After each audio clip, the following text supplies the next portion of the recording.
What's up guys, Sal here. So it's only been less than 24 hours since we've seen our first ever Galaxy S21 Plus hands-on video, and today we have another one from the same YouTube channel, the Random Stuff 2. But this time he compares the Galaxy S21 Plus to its closest rival, the iPhone 12 Pro Max. Interestingly, the screen size of the iPhone 12 Pro Max is slightly smaller than the S21 Plus, 6.68 inch versus 6.7 inch on the S21 Plus.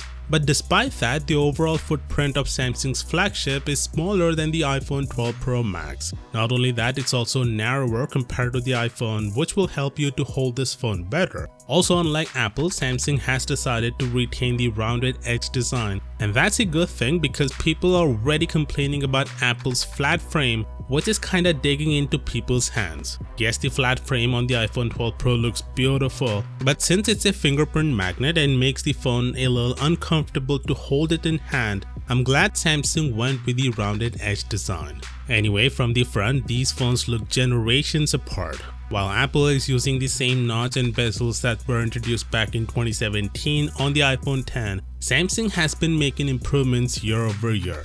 They've been reducing bezels ever since the Galaxy S8, and now with the Galaxy S21 Plus, the bezels are basically non-existent. The Galaxy S21, especially the S21 Ultra, are hands down the best looking phones out there.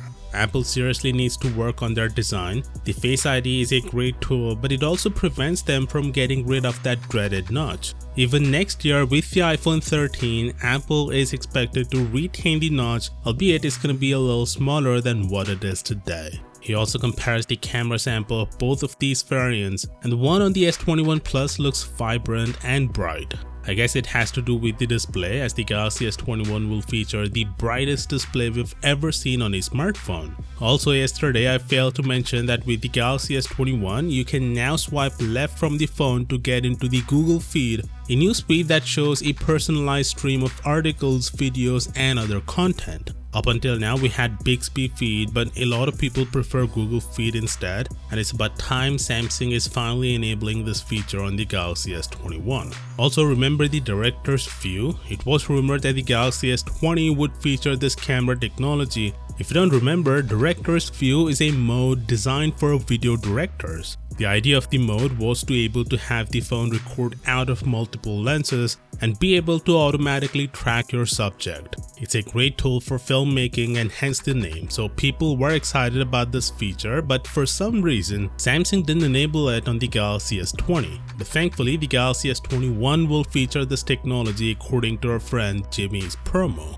He also says the phone can do front and rear recording at the same time, something we heard a month ago. He also says the Galaxy S21 feels cheap in the hand, same as the Galaxy S20 FE, which was expected to be honest since the phone is made out of plastic. Of course, with that being said, we're almost a month away from the Unpacked event. Let me know what you think about Samsung's next flagships in the comments down below. And as always, I'll see you tomorrow. Peace out.